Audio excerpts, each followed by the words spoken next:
The room was dark, cold, silent. A man slowly opened his eyes. He was lying on a metal floor. The ceiling above him was high and filled with strange blinking lights. The air smelled like rust and chemicals. He sat up, his head hurt. His clothes were torn and dirty. He looked around. The walls were smooth silver and had no doors or windows. Only one red light blinked in the corner of the ceiling. Where am I? He whispered. He tried to remember his name, his home. His mission. Nothing came. He stood up and touched the wall. It was warm, vibrating slightly. Suddenly, a loud noise echoed through the cell. It was deep, like a growl. He froze. Then it came. A roar. Not human. He stepped back quickly, his heart racing. Something big was nearby. In the darkness, a faint green light turned on. It revealed a huge iron gate on the far side of the room. Behind it, something moved. He stared. There were eyes. Glowing, yellow eyes. The creature stepped forward just enough for him to see. A dragon. Its scales were black and shining like oil. Its wings were folded, chained. Its breath was heavy, smoky. The dragon looked at him, then growled low. The man took a step back. He was trapped in a cell with a dragon, and he had no idea why. Far away, behind a wall of screens, aliens watched. Tall, thin creatures with smooth gray skin and large black eyes. They stood around a console, laughing in their strange clicking language. Another human, one said. They break so easily, said another. This one won't last 10 minutes.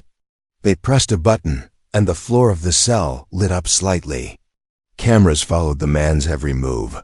The man heard a small humming sound in the walls. Then, a voice echoed in the room. Welcome, Subject 87. The voice was cold, robotic. It continued. You are in Test Chamber 9. You will be tested for survival. Observation will continue. Good luck. The man looked up. Test? What test? But there was no answer. The dragon growled again. It moved a little closer, but the chains held it back. The man's breathing slowed. His panic turned into thought. He crouched down and watched the dragon carefully. Something felt off.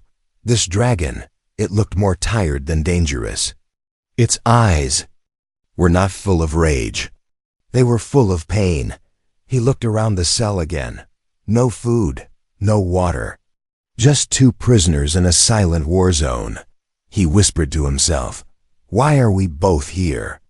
He noticed a pattern on the floor, burn marks, like from fire, but also marks from shoes, human shoes. That meant others had been here before him. And they didn't survive. The aliens watched the man on the screen. He is not panicking, one said. Strange, said another. Usually they scream. They increased the temperature of the room. The lights began to flicker.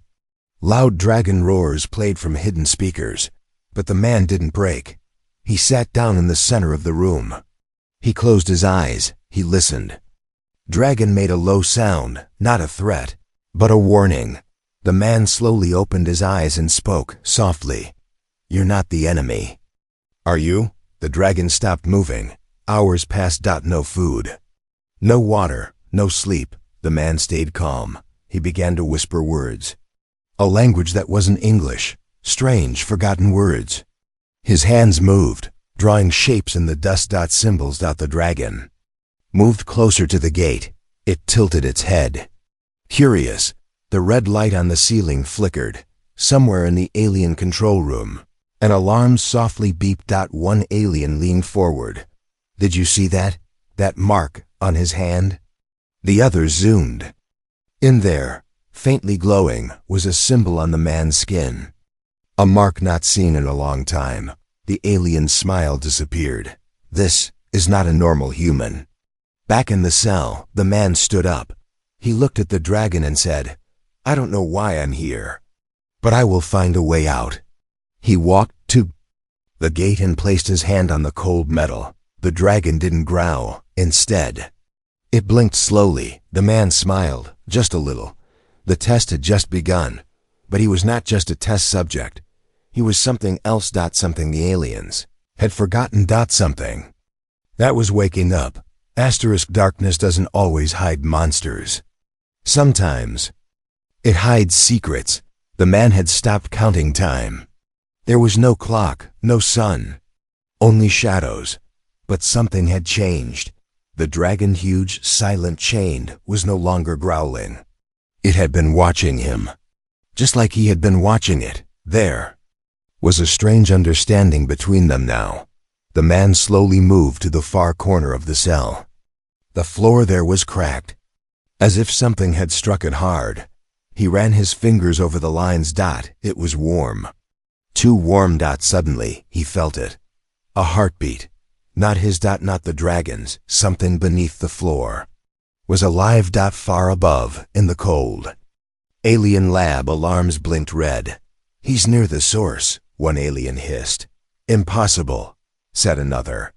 He doesn't even know what's under there. But the dragon does. All screens turned toward the cell. This man is different, the lead scientist whispered. He doesn't act, he observes. He calculates, like a predator. They zoomed in on his face. Calm, focused, waiting. The man looked up at the red, blinking camera. He knew they were watching. He didn't care. He walked slowly back toward the chained dragon. It stared at him. He stared back. He raised his hand not to fight, but to speak. Not with words, but with silence. And somehow, the dragon understood. It made a sound, not a roar, but a low rumble. Like thunder beneath the sea, the floor shook. Crack widened. Suddenly, bang. A sharp metal dart shot from the ceiling. It hit the man in the neck. He dropped to the ground. Eyes wide, breathing fast. The aliens watched with interest. Neuroscan activated, one said. Inside the man's mind, images began to flash. Earth, cities, fire, screams, war. Then an image of himself, inside a lab hooked to wires.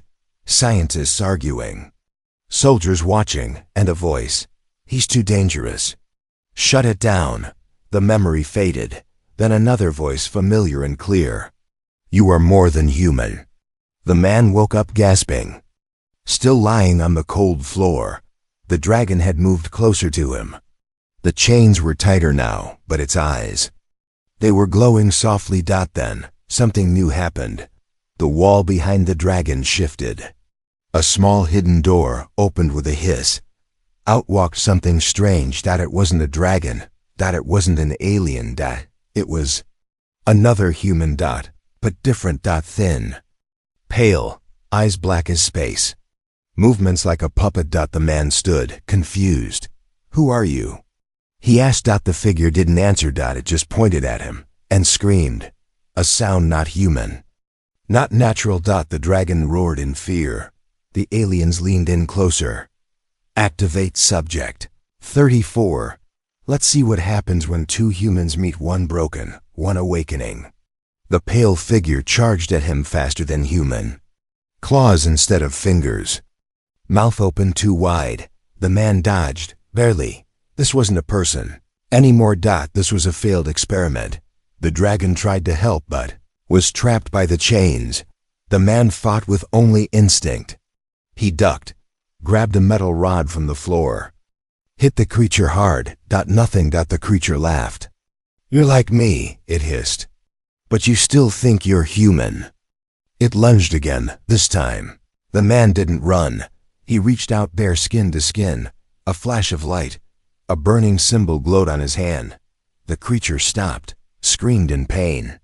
Fell back, smoke rose from its chest. Then silence. The man looked at his hand. The symbol was brighter now, like it had fed on something. The creature twitched once, then turned to ash. The dragon let out a soft cry. The man looked at it. Then at the red camera light. He spoke, voice calm but sharp. You wanted to test me. Now it's my turn. In the control room, the aliens froze. He activated the mark without training. Impossible, whispered the lead one. No human has ever done that. Not alone. They stared at the screen, and for the first time, they were afraid. Fear is normal, but silence? That makes the watchers nervous. The man stood still in the middle of the broken cell. His hand was still glowing. The strange mark on his skin looked like it was alive, moving, changing. The pale creature he had just touched had vanished into ash. The dragon was no longer afraid. It was watching him, carefully, almost with respect. High above, behind armored glass, the alien scientists were silent too. One of them finally spoke, voice cold. He activated the mark, without the trigger serum. Another one replied, "That's not all." He made contact with Subject 34 and survived. They turned to the main screen. It zoomed in on the man's face. He looked calm. Too calm. Begin the next test. A strange sound echoed through the cell. CHH. From the ceiling, a metal pipe dropped down. A screen unfolded on the wall. On it, black and white images flickered fast. Earth, cities, families, laughter, war, death. Then his own face, strapped to a chair.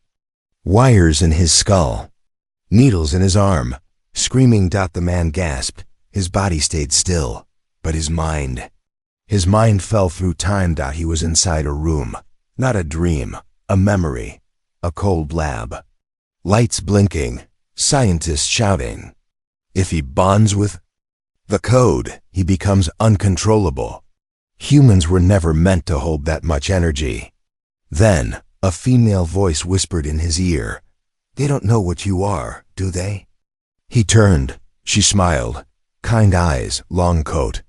Her hand touched his. "They fear what they created.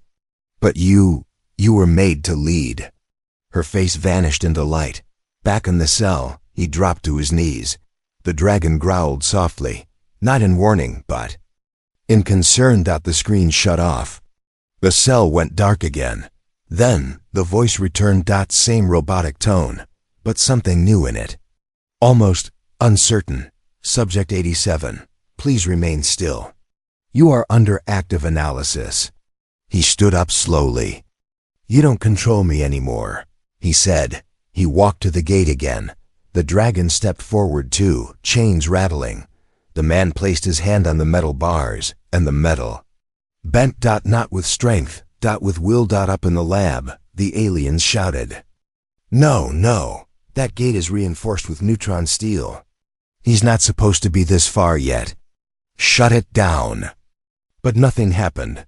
The cameras flickered. The power dimmed. Then, another symbol appeared, not on his hand, but in the air. Floating. Glowing. It wasn't technology. It was something older. Something forgotten. The lead alien took a step back. He turned to the others. Bring the ancient files. Now, we need to check the archives. One young alien, nervous, asked, "What is he?" The leader looked at the screen. A mistake. No. Worse. A lost king. In the cell, the man knelt again. Not from weakness, but to place his hand on the floor. The dragon lowered its head, as if bowing. A second heartbeat returned beneath the ground. And then a second mark glowed on the man's chest. The room lit up, no longer from machines, but from him. He looked at the dragon. He didn't speak out loud. But something passed between them, the chains holding the beast. Crack. Not all at once, but enough. Enough for what was coming next. Then, suddenly, boom. The wall behind him exploded open. Robotic guards marched in metal. Red eyes, weapons glowing. The man stood tall. The dragon roared, but the man raised a hand. No. The dragon stopped. The robots paused. Confused. He stepped forward, calm, and the lights in their eyes flickered. Then, shut off. The machines powered down. Without touching them. He had just hacked them, with his mind. Now, even the aliens weren't watching. They were running to old books, old recordings. Searching. One screen showed a long abandoned human symbol. It matched the one glowing on his chest. This was not a test subject, the alien leader said. He was one of the Sentinels, guardians of the old code. Another voice whispered. They said Sentinels were myths. Then we better hope. He doesn't remember everything. Back in the cell, the man looked up. He spoke not to the dragon, not to the robots, but to the camera. You should have left me buried, he smiled, for the first time. Asterisk, the body can be locked. But the mind is a different cage, he stood in. The cell surrounded by silence. The dragon was behind him now, breathing slow and steady. Its chains had loosened, not from force. From choice, the metal obeyed the man. Like it remembered him. The robots were still dead machines on the floor, and in the center of his chest, the symbol glowed brighter than ever. But something inside him was changing too. Not just power. Memories. Not memories of this life, but of another one. He closed his eyes, and the cell faded away. He was standing on a cliff, a sky of stars above. A giant stone temple behind him. Not Earth, not any world he had seen. Before him, thousands of creatures knelt. Dragons, machines, humanoids, all silent. Waiting for his voice. And beside him stood 5 others. One wore armor of light. One had eyes like fire. Another held time itself in his palm. They looked at him. We are the Sentinels, one said. And you are the last. The vision shattered. He fell to his knees, back in the cell, breathing fast. The dragon stepped closer. It touched him lightly with its snout, and at that moment, he saw its memories. 2 chains, pain, fire, tests, years of suffering and silence. But also, trust. Not in aliens. In him, because long ago, he had saved them before. Far above, alarms were flashing again.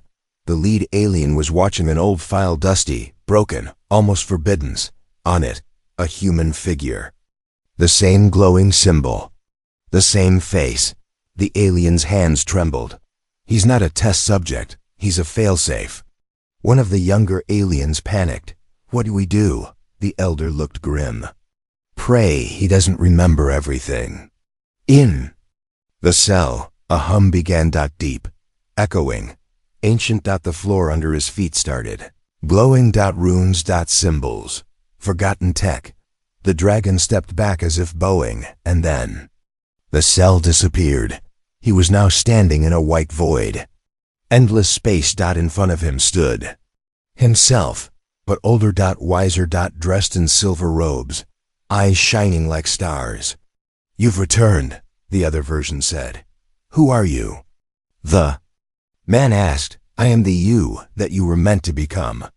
Before they erased you, before they buried your code. The man stood still. The other smiled. They didn't just trap your body. They sealed your mind. He raised his hand. A beam of light shot into the man's forehead. Images exploded. Faster than thought. Wars across galaxies. Stars collapsing. Sentinels dying. One by one. Until only he was left. The last. The one hidden among humans. Disguised. Forgotten. Buried. Deep in a false life. Until now, the vision faded again. He returned to the cell, but he was no longer confused. His eyes now glowed faintly. He remembered. Not everything, but enough. He stood up, raised his hand, and the last piece of the dragon's chains broke. The creature stretched its wings for the first time. Free. And loyal. He looked at the camera, the red blinking light, and said, You called me Subject 87. My name is Kale, and I remember why you feared me. The alien command room froze. The name. That name hadn't been spoken in over 1,000 years. One alien ran to the screen. He typed quickly. An old report appeared. Classified name, Kale. Title, Sentinel Prime. Status, terminated. False. Threat level, EXDIO. And the lead alien gave the order. Evacuate Base 9. Now, send a warning to the others. The Sentinel has returned. Back in the cell, Kale walked toward the wall, placed his hand on it, and it melted quietly into light. Behind it, a hallway stretched into darkness that he turned to the dragon. We're not prisoners anymore. We're hunters. Freedom isn't about breaking walls. It's about knowing who you are. Before the enemy does, the wall melted under Kale's hand like soft light. No noise, no alarm, just silence. He stepped through into a long metallic hallway. The dragon followed, wings half open, claws echoing on the floor. The air was different here, not cold, but watching, like the place itself was alive. Above them, the alien control room was empty now. The main screen still showed the hallway, but no aliens remained. To watch, they had already run, fled to the upper levels. Not because Kale was escaping, but because they knew where he was going, and what was hidden below. As Kale moved deeper into the corridor, he noticed the walls change from smooth steel to something older. Stone, covered in alien vines. Symbols, glowing faintly. It wasn't a lab anymore. It was a tomb. The dragon stopped suddenly. It growled. Low, nervous. Kale placed a hand on its neck. You feel it too, he whispered. This place wasn't built by them. They just found it. They kept moving. Doors passed them by, tall, locked chambers with names in a language not spoken for centuries. SO2, dormant. HO7, rejected. X13, sealed. Behind one door. Something knocked. Once. Then silence. They didn't stop. Not yet. Kale's mark was glowing brighter now. His memories clearer. He could feel them, the old powers waiting for him to reach the center, and something else. Calling him. Finally, the hallway ended. A giant round chamber opened before them. The ceiling was domed, covered in stars that moved. Like a living map. In the center stood a platform. On it, a throne, but empty. Above it, ancient words floated midair, made of pure light. Only the awakened may enter. Kale stepped forward. The floor reacted, circles lighting up under his feet with every step. The air shimmered, and then the throne began to rise. Underneath it, a staircase, descending into the deep core of the structure. The dragon growled again, this time unsure, but Kale kept walking. Whatever they feared, it's down there. Above, the lead alien and a few survivors reached the escape pod bay. One turned to him, panic in his eyes. We sealed the core. He shouldn't be able to open it. The leader didn't answer. He knew the truth. It wasn't Kale who opened the core. It was the core that opened to Kale. Back in the deep tunnel, Kale descended the ancient stairs. The light faded. Only his own glow remained. And then, at the very bottom, he saw it. A massive crystal structure, floating, spinning slowly, inside it. Shapes, dozens. Maybe hundreds. People, not dead. Not alive. Frozen in time. Each with a mark on their chest, like his. The other, sentinels. Sleeping. Cael stepped closer. The crystal reacted, pulsing with energy. The mark on his chest lit up like fire. A voice echoed, not in the room, but inside his mind. You are the key. The last one. Complete the circle. And wake the world. Suddenly, the crystal cracked. The dragon roared and backed away. The walls shook. The stairs behind them collapsed. There was no going back. Kale placed both hands on the crystal.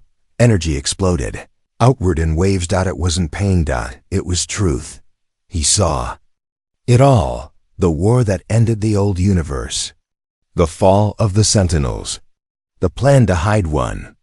Reborn as a human, himself, Kale. The trigger. It was never about escape. This was the mission. To return here. And wake the sleeping gods. Outside the base, alarms lit up across the alien cities. The crystal pulse was too strong. Satellite feeds crashed. Old signals reactivated. Even in deep space, something turned to look toward that sector. It has begun. Back in the chamber, Kale dropped to one knee, breathing hard. The dragon circled him, protective now, and from the crystal, one voice finally returned, broken, weak, but familiar. "Hail. We've been waiting." Legends don't rise quietly. They echo, they burn. They invite the hunt. Cael stood still, hands on the cracked crystal, around him. The ancient chamber buzzed with energy. Faint heartbeats echoed from inside the crystal cages. The other sentinels still asleep, still locked in time, but the seal was breaking. Their time was returning. His mind was clearer than ever. He remembered their names. Their powers, their fall, and the final command that brought him back. If all else fails, become the last.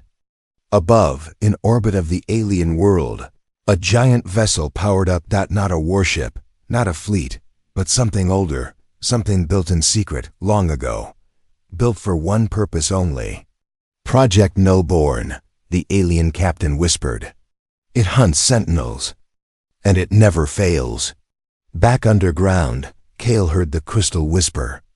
One is near, still alive, still aware. He followed the light, through the tunnels, past silent machines. Into a hidden vault, there she was, a woman, floating in stasis, eyes closed. Hands marked with the same glowing symbol. He placed a hand on the glass and her eyes snapped open. Far away, alarms triggered. The sentinel signal had multiplied. "No," said the alien leader. "He's waking them." "Then send Nullborn now. Forget the planet. Burn it, if you must." In the chamber, the woman stepped from her capsule. No fear, only memory. She looked at Kale and said one word.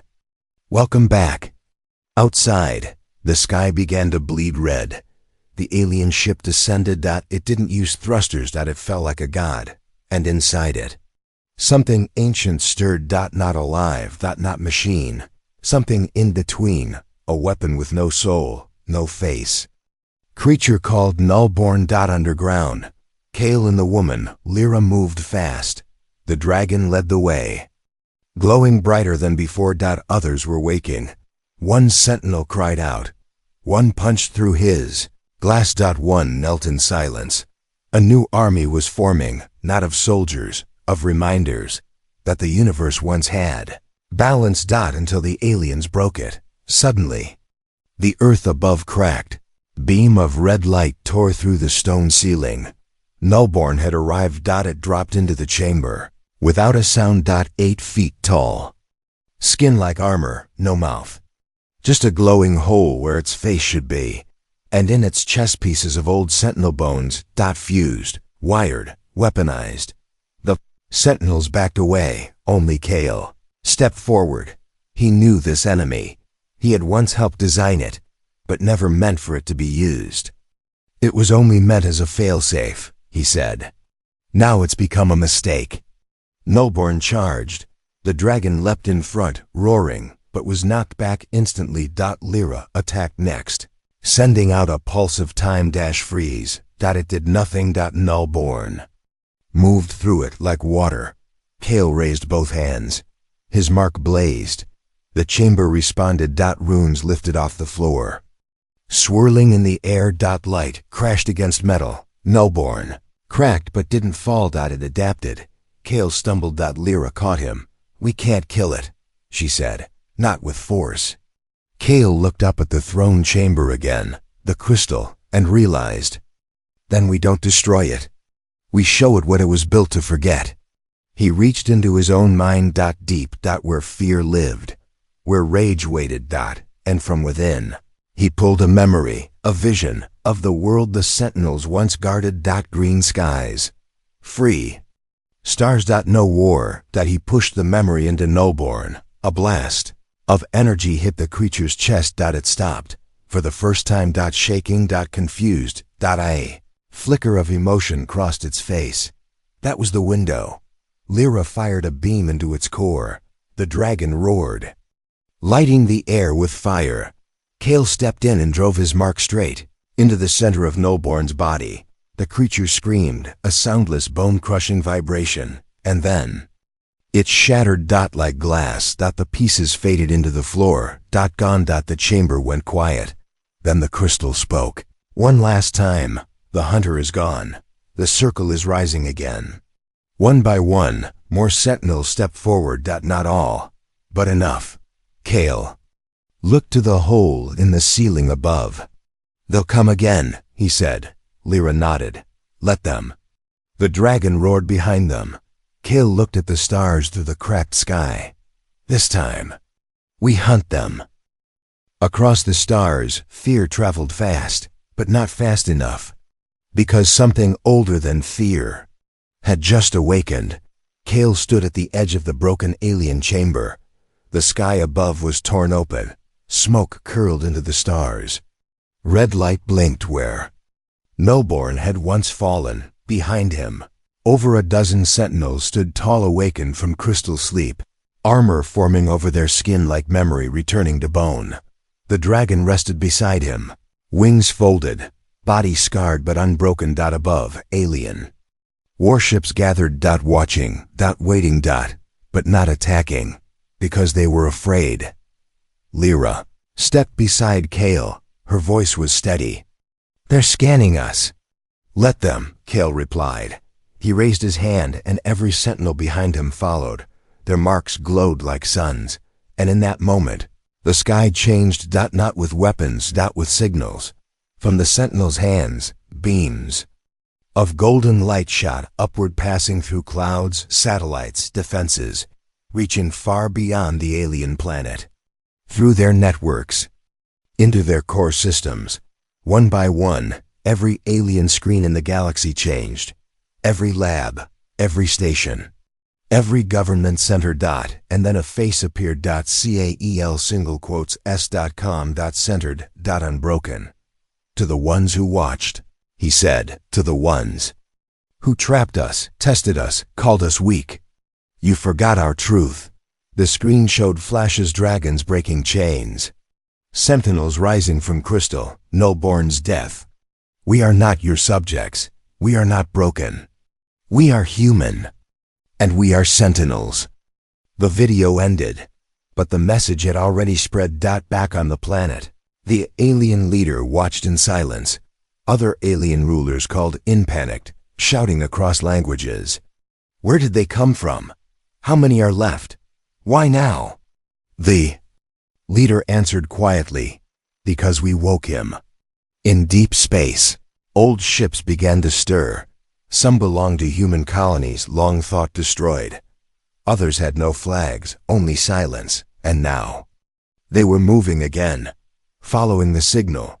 On the planet below, Kale looked up. His voice low, but firm. They'll come again. Stronger, smarter, Lyra nodded. Then we remind them again. He turned to the other sentinels. They said nothing. They simply began walking toward the launch platforms, buried beneath the base. They would not hide anymore. The dragon flew ahead, wings stretched wide, lighting the sky. The ground below shook as the ancient launch gates opened for the first time in centuries. Ships, sleek, dark, powerful, rose from beneath. Not alien ships. Sentinel ships. Waiting for their pilots. Waiting for home. As Kale stepped onto his vessel, the ship lit up from within. It recognized him. Systems came alive. Lights turned blue. Engines purred like memories returning. He sat in the command chair, closed his eyes for one moment, then whispered, I remember who I am. Now they will too. The ship launched. Not alone. One by one, the others rose, dragons flying beside them, sentinels on board. And behind them, the alien world burned, not from war, but from fear. Because every species, watching now, understood. Humans were never weak, they were just sleeping. And now, they were wide awake. 1 week later, unknown star system, intercepted broadcast. This is Sentinel Kale. We come in peace. Unless you bring chains. We are not your weapons. We are not your prey. We are the old force you buried. And we are the future you feared. To any system still experimenting on humans. You're next.